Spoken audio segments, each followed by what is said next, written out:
So this is a story about love. The warm and fuzzy, ooey gooey, rose-tinted sunglasses, shiny and new, anything is possible, say yes to anything kind of love. And in this particular instance, it was with a man named Kaleb. Kaleb and I had been dating for about 4 months, so fairly new, and we had a lot in common, but we were very different people too. Kaleb was spontaneous. I like to be prepared, and I always have a plan. Kaleb seeks out adventure. I very much love the comfort of my zone, which is most likely the couch. Kaleb is calm, cool, and collected. I overthink about everything and somehow worry about even more. So despite our differences, we were falling in that kind of love. And when you're in that kind of love, you're kind of intoxicated, and you say yes to things you would never say yes to. And I found myself in that very situation when Kaleb asked me, "Do you want to go skydiving with me?" And I'm like, yes, I absolutely want to go skydiving with you. Now that was intoxicated me, not like on drink, but on love. And I made that decision with my heart, not my mind. Because if I made that decision with my mind, it would have been like, hell no, I'm terrified of heights. I'm not jumping out of a plane with you. I've only known you for 4 months. But there we were in his car on the most perfect spring day, driving through rural Virginia on the way to go skydiving. I look over at him. He is beaming with joy. He couldn't be happier. I am green with sick. I'm quiet because I can't stop thinking about skydiving. My legs are shaking and I'm fidgeting. He looks over to me and says, "You got this." Okay, go to the airport, the tiniest airport I've ever seen in my life. We go inside, sign waivers to say that the companies aren't responsible if I get hurt or die, and my hand is violently shaking as I'm trying to sign my name on this piece of paper. I look over at him and he says, "You got this." Go inside this tiny room with a tiny TV, and we're supposed to watch a video on how to skydive. So essentially, to me, how not to die. And we're sitting there waiting for the other divers, and the what ifs start happening. So for all the other overthinkers in the room, the what ifs are these invasive thoughts that we have that tell us we can't do something or we shouldn't do something. So my what ifs were, what if the parachute doesn't open and I fall and die? What if the straps, those flimsy pieces of harnesses that is supposed to keep you from falling, doesn't work and you fall and you die? What happens if the mechanism between me and the experienced diver fails and I fall and I die? So, really positive thoughts. And I come to, and the video's over. I completely missed the safety video that tells you not how to die. And I am freaking out right now. I can't even collect myself. And I look at Kaleb and he smiles, grabs my very sweaty palm at this point, and tells me, "You got this." Go inside the hangar. There's the plane, and of course it is the tiniest plane I've ever seen. And I am starting to lose my legs. 2 men are by the plane and they're walking towards us. One is this behemoth man. He's massive. And it turns out he's a former Navy SEAL. So he's been through some stuff and he knows how to survive. And I'm like, that guy. If I'm jumping out of a plane, it's with this guy. So I call him in my mind G.I. Joe. So next to G.I. Joe is a very small, he's very nice, he has a good smile, man, but he looks like he'd be really good at doing my taxes. And I'm like, he seems great, not someone I instinctually want to jump out of a plane with. And I call him Just Joe. So G.I. Joe and Just Joe are there, and as my luck would have it, Kaleb and G.I. Joe are paired up. And they are already having the best time of their lives. They are yucking it up like they are long lost brothers. And they're like, oh yeah, like when we jump out, we're gonna go backwards and we're gonna do somersaults and we're gonna do all these things.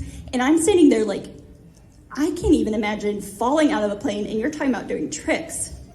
And poor Just Joe, is stuck with me, and I am so scared that I'm struggling to put on the harness. Again, the flimsy straps are supposed to keep this ass from falling from earth. I'm not feeling confident in the harness.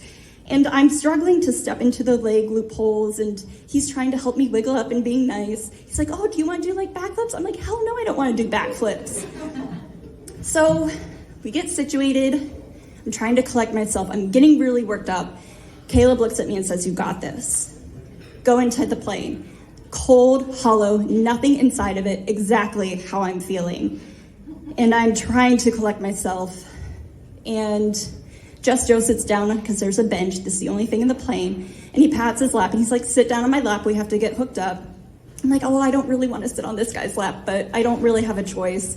And so we're sitting there both looking out the window and getting attached. And it should feel really comforting, but it's not, because now I'm feeling suffocated. And the straps are feeling like they're cutting the air out of my lungs. And Kaleb looks at me and says, you got this.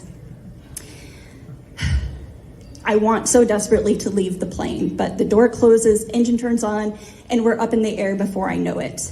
But that climb to 15,500 feet lasts forever. And with every foot, I'm getting more and more anxious, and I'm shaking at this point, like uncontrollably. And Kaleb looks over to me and says, you got this.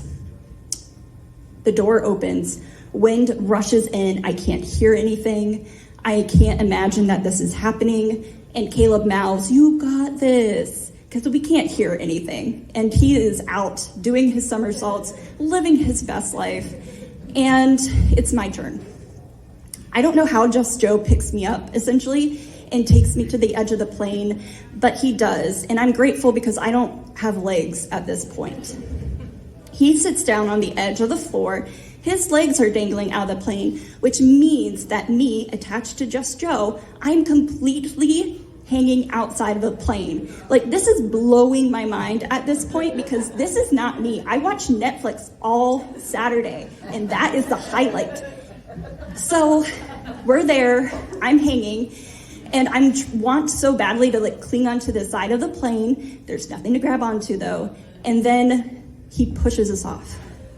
And I screamed the loudest scream I've ever screamed for 5 seconds exactly before the force of wind cuts me off and I can't even take a breath. And it's because we're going 120 miles per hour, free falling to earth. And I can't hear anything. I can't see anything. All I feel is absolute sheer terror. And terror and not being able to breathe kind of makes you want to black out. So I feel like I'm going to do that. And it feels like we're falling forever, but it's really only 60 seconds. And that's when I feel the pull of the cord and the physics of the parachute working, and the chaos around me stops. And everything is still and quiet and peaceful. And I look around, and it is the most amazing thing I've ever seen in my entire life. I'm talking endless landscape, oceans of sky, and the biggest, whitest, fluffiest clouds I've ever seen. And I'm reflective for a moment. I am feeling joy and happiness and awe and pride, because I tried to leave like 12 times in that entire time, but I did that. And Just Joe says, okay, no backflips for you. Do you want to fly through a cloud? And I'm instantly transported back into time when I'm 5 years old. And I am this fearless little girl without any doubts that come with adulthood. And I wasted away my summers lying in the grass, looking up at the sky, and wanting so badly to know what clouds felt like willing it, just wanting to know if it's like mist or is it like, cotton balls, like what is that? And I forgot about that. This has been a lifelong dream of mine to know what a cloud feels like. And it sounds ridiculous in adulthood as you think about jobs and responsibilities, but this was my dream. And I said, hell yes. So we fly through this cloud, and it is cool and misty and magical. And 5-year-old me would be so disappointed to know that clouds do not taste like cotton candy, but it was still the sweetest moment of my life. So we get down to earth, the floor, and Just Joe unhooks himself, and he dashes off because this is his life, and he jumps and jumps. And I'm left alone, and I thought I'd be like raging out with adrenaline, wanting to like chest bump everyone.